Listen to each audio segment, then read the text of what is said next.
तो आज हम लोग को भंते जी के पास लेके हैं, जो हमारे एक बहुत पहुँचे हुए संत हैं। और इनसे हमको ये समझ में आता है कि ज़िंदगी जीनी कैसे चाहिए और लाइफ में हम क्या क्या गलतियाँ करते हैं, तो हम वो सीखेंगे। पहले नमो बुद्धाय। मैं माथा टेक लेता हूँ एक बारी।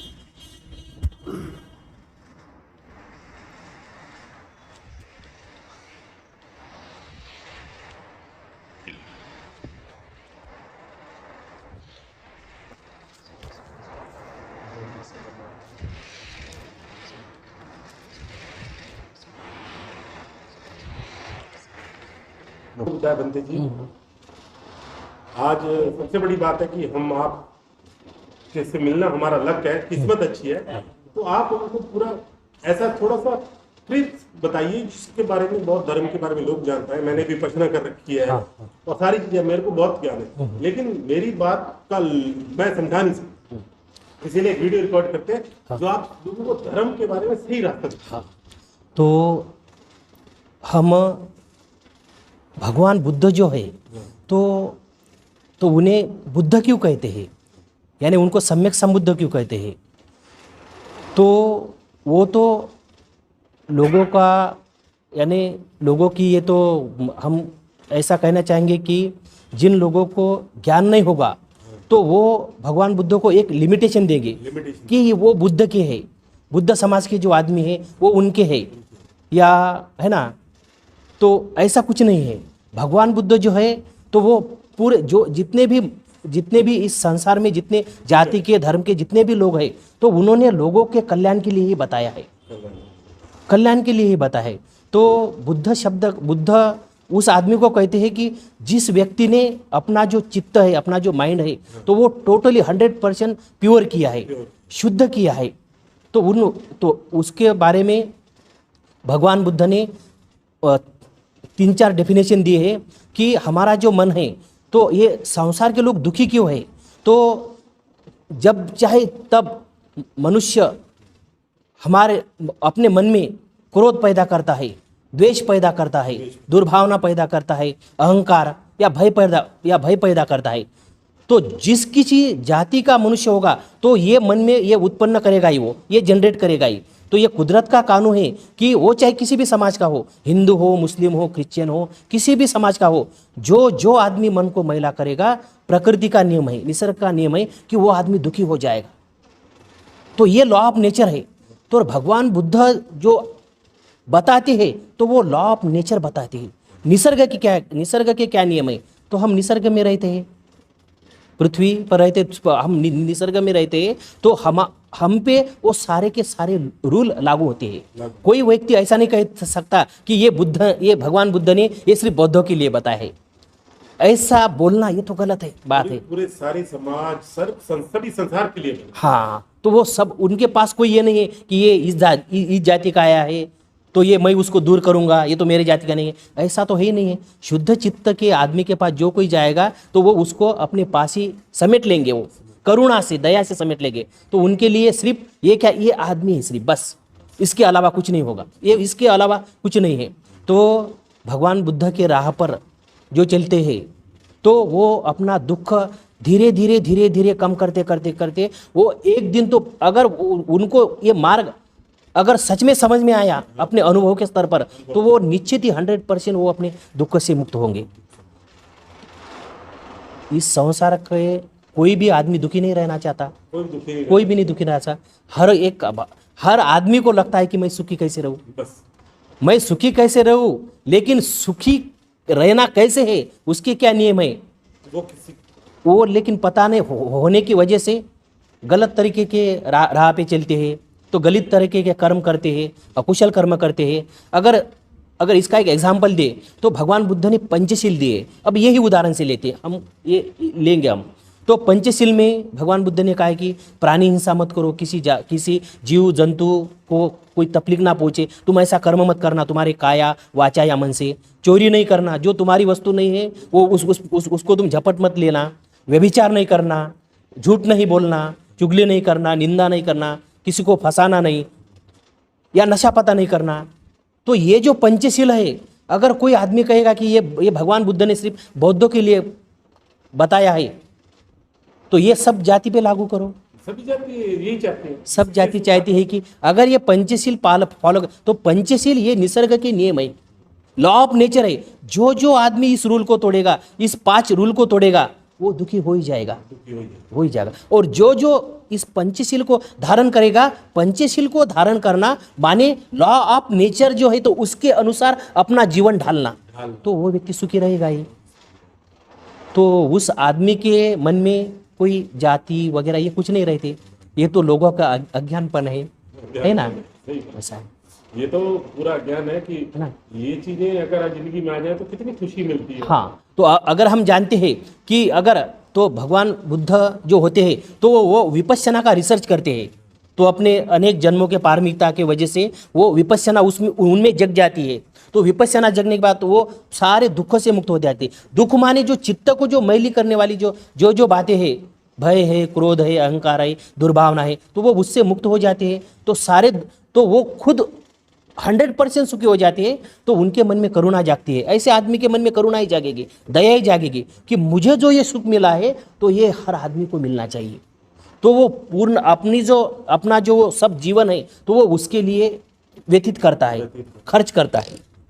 तो ऐसे व्यक्ति के प्रति तो हमें कृतज्ञ रहना पड़ेगा, है ना, हमेशा उनके प्रति अपने मन में, है ना। मतलब है वो बहुत बड़ी चीज है। हाँ, वो हम उसके नजदीक क्या थोड़ा सा भी पहुंच जाए तो बहुत बड़ी बात है। बराबर है, बराबर है ना, बराबर। मतलब कोशिश की है। देखो मैं तो गुरदीप सिंह नाम है, सरदार हूँ। हाँ। पहली बार विपश्यना की। हाँ, विपश्यना करी तो मेरे को पहली बार मेरा धर्म समझ में आया। हाँ, बराबर, धर्म होता क्या है, बराबर। और मेरे गुरु ग्रंथ की जो पहली जो लाइनें हैं, 4-5, वो मेरे को कभी समझ में नहीं आई थी। जब मैं विपश्यना को गया और गौतम बुद्ध जी की जो शिक्षाएं थी उसके समझने के बाद ही मेरे को मेरा धर्म समझ में। बराबर। मैं तो ये समझ चुका हूँ, लेकिन जो आम जनता है हमारी वो इससे परे रहती है। वो समझती है बौद्ध धर्म अलग है, ये हिंदू धर्म अलग है। पर बौद्ध धर्म सभी के लिए है, ऐसा नहीं है कि बौद्ध धर्म किसी के। तो मैं तो ये कहना चाहूँगा स्पेशली कि विपश्यना जो है तो पूरे वर्ल्ड के लोगों ने जो इनके राह पर चले, सबने इनको एक्सेप्ट किया है, क्योंकि वो तो यूनिवर्सल है। यूनिवर्सल भगवान बुद्ध ने जो बताया है वो किसी जाति धर्म के लिए लिमिटेशन नहीं है उसको, वो यूनिवर्सल है, सबके लिए है, सबके हित सुख के लिए है वो। तो वो सबका हित सुख जो है, तो ये तो हर आदमी अपना हित सुख चाहेगा, अपने परिवार का, अपने समाज का। अगर इस मार्ग पे जो चलेंगे तो कोई भी आदमी दुखी नहीं रहेगा, कोई झगड़े नहीं रहेंगे। तो ये झगड़े वगैरह ये जो होते हैं तो ये क्यों होते हैं? तो मन में द्वेष रहता है, दुर्भावना रहती है, ये हमारा ये तुम्हारा हो। तो हमारा तुम्हारा कुछ नहीं है, सबका है। धर्म जो है तो धर्म सबका है। तो मैं तो यही लोगों से ये बात मैं बताना चाहूँगा कि अपने लाइफ का जो है तो 10 दिन वो निकाले और वो 10 डेज विपश्यना के लिए जाए। आज तो ये विद्या हर जिले में है, सेंटर हर जिले में इसके 1, 2, 3, 4 सेंटर है। तो ये अपने भले के लिए, अपने हित के लिए, अपने सुख के लिए, दूसरे के सुख के लिए नहीं, हाँ, तो खुद के लिए। जब मैंने विपश्यना की तो मेरे को समझ में आया ये मेरे लिए, बाकी किसी के लिए नहीं है। बराबर है। ये तो बहुत बड़ी चीज है सच में। मतलब जब से मैं जुड़ा हूँ विपश्यना से, मेरी जिंदगी में एक बदलाव आ, मैं बदल गया।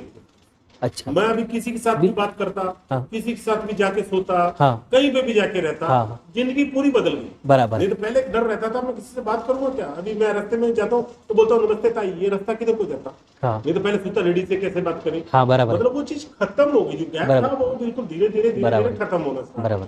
मतलब जिंदगी में एक आनंद आना स्टार्ट हो गया। तुम किसी भी स्थिति में हो, हमारे पास पैसा है नहीं है, बराबर, आज खाना है नहीं है, सोने की जगह नहीं है, दोनों जगह में कोई एक जैसा है। बराबर, ठीक है, होगा जो होगा देख लिया जाएगा, है ना। तो ये मेरी जिंदगी में अद्भुत बदलाव है सच। और आप लोगों जो आप हो, आप तो कंटिन्यू 24 घंटे इसी में रहते हो, तो आपकी तो आभा, आपका मंडल जो यहाँ की वाइब रहती है वो बिल्कुल अलग रहती है। मतलब आके मन एकदम अच्छा हो जाता है आपके पास आता है। हम तो यही कहना चाहेंगे कि इस जन्म में जो ये चित्त में जो ये जागा है लोगों की सेवा करना, इसको तो हम पुण्य कर्म समझेंगे कि कोई तो पुण्य कर्म होगा तभी तो हाँ, है ना। तभी तो ये लोगों को ये धर्म सबको मिले, ये भाव मन में आया। अगर सांसारिक जीवन में अगर जगता तो उसको प्रापंचिक जीवन तो लिमिटेशन आती उसमें, ये वो, तो मैं लोगों को टाइम नहीं दे पाता। लेकिन अब तो जब चाहे जब मैं कितने भी दिन बाहर जा सकता हूँ, लोगों को धर्म दे सकता हूँ। तो ये जो है ना, और दूसरी ये बात बताने है कि जो जिन जिन लोगों ने विपश्यना शिविर नहीं किया है, तो वो अपने जीवन का 10 दिन निकाले और विपश्यना शिविर के लिए वो विपश्यना शिविर जो किसी जिले में रहते, जहाँ भी रहते, तो वो इन्फॉर्मेशन निकाले और वो अप्लाई करे। तो कोई ना कोई, अगर बहुत सारे, नागपुर में भी बहुत सारे सेंटर है, 2-3 सेंटर है नागपुर में, और हर दिन की साधना करे, है ना। ऐसा नहीं कि कोर्स करने के बाद उसको छोड़ दे, वो कोई प्रसाद के जैसा नहीं, एक बार लिया तो हो गया। तो वो हर दिन उस राह पर चले, है ना। तो सारा परिवार सुखी रहेगा, सारा समाज सुखी रहेगा, और इससे सारा देश सुखी रहेगा। गुरुजी भी यही बताते हैं, और इससे भी सारी दुनिया सुखी रहेगी। जैसे ऐसा। चलो बंदे जी, आपका बहुत बहुत धन्यवाद, आपने थोड़ा सा समय निकाला और हमको ये जो ज्ञान की राह पे बताया, उसके लिए आपका बहुत बहुत धन्यवाद। तो इसका अभी अनुमोदन करेंगे, ठीक है।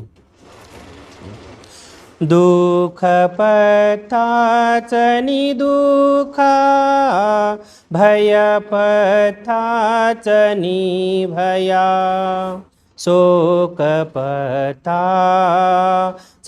शोका, हुन्तु सबे पिपानिनो, यतावता चम्हेहि सबथं पुण्य संपदं, सबे देवा अनुमोदन्तु, सब संपत्ति सिद्धिया, धनं ददन्तु सदायं, शीलं रखन्तु सबदा, भावना भीरता होन्तु, गच्छन्तु देवतागता, सबे बुद्धा बलपता, पचकानन चयं बलं, अरहन्तानं च तेजेनं, रखं बंधा मिसबसो, आकाशठा च भूमठा, देवानागा महीधिका, पुयन्तं अनुमोदित्वा, चिरं रखन्तु बुद्धशासनं, चिरं रखन्तु धम्मदेशना, चिरं रखन्तु संघत्वं परन्ति, इच्छितं पतितं तुह्यं, क्षिपमेवं समीझतु, सबे पुरे तु चित्तसंकपा, चन्दोपन्न रसो यथा, आयु आरोग्य संपत्ति, सर्ग संपत्तिमेव च, ततो निब्बान संपत्ति, इमीनाते समीझतु, सबिन्तियो विवज्जन्तु, शोको रोगो विनशतु, माते भवन्त्वन्तरायो, सुखी दीर्घायुको भवन्, अभिवादन शीलसं, नित्यं वद्धा पचायिनो, चत्तारो धम्मा वर्धन्ति, आयुवन्नो सुखं बलन्ति, भवतु सबमङ्गलं, रखन्तु सब देवता, सब बुद्धानुभावेन, सदा स्वस्ति भवन्तु मे, भवतु सब मंगलं रखन्तु सब देवता सब धम्मानुभाविनं सदा सोऽथि भवन्तु मे भवतु सब मंगलं रखन्तु सब देवता सब संघानुभाविनं सदा सोऽथि भवन्तु मे। साधु साधु साधु। अरहं बुद्धं नमामि धम्मं नमामि संघं नमामि।